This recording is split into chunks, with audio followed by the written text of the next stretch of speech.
Ang topic natin ngayon ay request ng ating kaibigan at taga-subaybay na si Lloyd Conchada at ang kanyang request ay tungkol sa mga bagong offshore patrol vessel ng Pilipinas.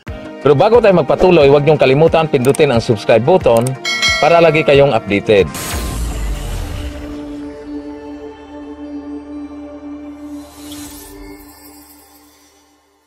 At gaya sa request ng ating kaibigan na si Lloyd Conchada tungkol sa bagong offshore patrol vessel ng Pilipinas, ang BRP Raha Sulaiman.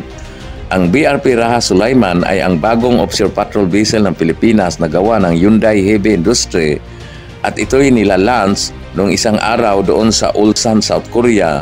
Ang ibig sabihin ng nilalunch ay inulunsad na ito sa dagat dahil patapos na at i-deliver na lang ito sa Pilipinas sa mga darating na buwan.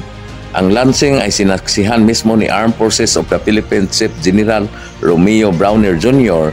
at si Hyundai Heavy Industry Chief Operating Officer and Senior Executive Vice President Jo Won-ho.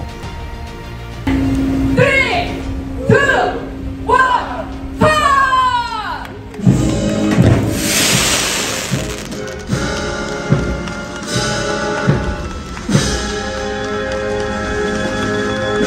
Demonstrations, please give a beat on the front. 3, 2, 1, go!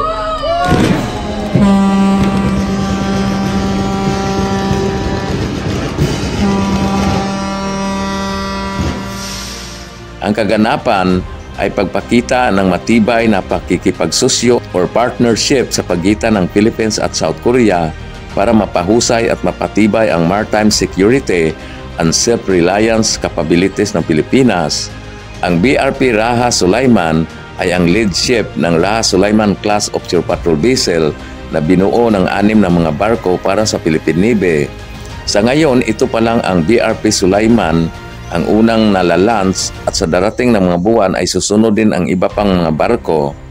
Ang Offshore Patrol Acquisition Project ay kaparte ng Horizon 2 of the revise of the Armed Forces of the Philippines Modernization Program na sinasakupan ng taong 2018 hanggang 2022 at noong June 27, 2022 ay napirmahan ang kontrata sa pagitan ng Department of National Defense at Hyundai Heavy Industry sa budget na abot na 30 billion piso. Ayon sa source na ang mga bagong offshore patrol vessel ay mas maliit, less equipped and less armed kumpara sa mga frigates at corvettes. Iba't nagpagawa pa ang Pilipinas ng less equipped at less armed ng mga barko. Conflict ang haharapin nito sa West Philippine Sea laban sa mga Chinese Navy at Chinese militia. Okay lang yung maliliit basta maraming armas at may mga missiles. Ayon pa sa source na mas pinaganda pa daw ang CMS o Combat Management System ng mga barko na offshore patrol vessel kumpara sa CMS o Combat Management System na ini-install doon sa Jose Rizal class frigates. Paano may corruption doon sa Jose Rizal class frigates? Pinapalitan ang CMS na mga mahinang klase. Ang bagong offshore patrol vessel ay may 2D air surface search radar system, may secondary surface search navigation radar system, may fire control radar, electro-optical tracking system, at radar electronic support measure system, radio detection system, pero walang sonar system ang mga bagong offshore patrol vessel dahil hindi naman ito gagamitin for anti-submarine warfare. Pang anti-pambot warfare lang yata itong mga offshore patrol vessel na ito Dahil ang mga weapons ng Raha Sulaiman offshore patrol vessel ay isa lamang na Uto Milara 76mm super rapid naval gun at mayroong 2 30mm secondary naval gun at 2 manually operated machine gun. Ito lamang ang mga armas ng naturang offshore patrol vessel, ang Raha Sulaiman. Ang Raha Sulaiman class offshore patrol vessel ay may bigat na 2,400 ton at haba na 94 meters at may speed ito na abot sa 22 knots at range na abot sa 10,200 kilometers. Karamihan sa mga bansa sa mundo na may Navy forces, ang kanilang offshore patrol vessel ay armado ng mga anti-ship missiles at surface-to-air missiles at mga close-in weapon system. Pero itong Raha Sulaiman ay wala. Baka kasi hindi kasali sa kontrata ang mga missiles at mga close-in weapon system. Ang role kasi ng offshore patrol vessel ay gagamitin ito for maritime security patrol mission kasama na ang border patrol, Ang anti-smuggling and disaster and relief and rescue mission, isa sa mga role ng Offshore Patrol Vessel ay ang pagpatrolya sa exclusive economic zone ng bansa at pigilan ang mga illegal activities gaya ng ginawa ng China doon sa West Philippine Sea. Halos sinasakop na lahat ng mga exclusive economic zone ng Pilipinas. Okay lang sana pag nakita itong Offshore Patrol Vessel ng mga malaking barko ng Chinese Coast Guard, Chinese Navy at Chinese Militia at titirahin nila ng malaking water cannon.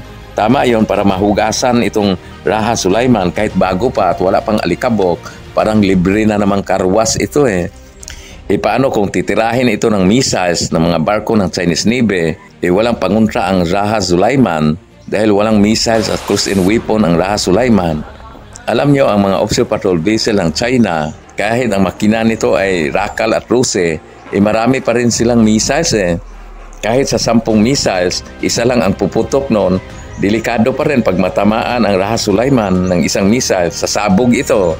Ang China halimbawa ay mayroon silang Offshore Patrol Vessel na tinatawag nilang Coastal Warfare Vessel. Halos kapareho din ang role nito sa mga Offshore Patrol Vessel. Lahat ay armado ng anti-ship missiles at surface-to-air missiles.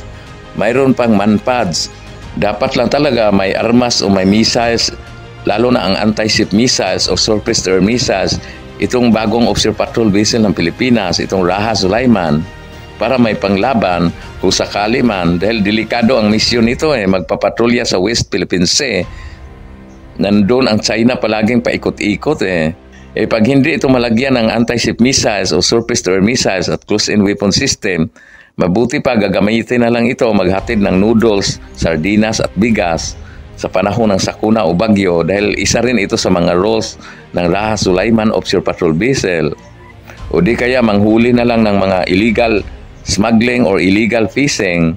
Tingnan mo ang Indonesia, ang kanilang Offshore Patrol Vessel na tinatawag na Raha Haji Pusabilila Class Offshore Patrol Vessel. Ang hirap ng pangalan na sila rin mismo ang gumawa sa Indonesia. Ang Raha Haji Offshore Patrol Vessel ng Indonesia ay armado ng 4 na Atmaka anti-ship at surface-to-surface missiles.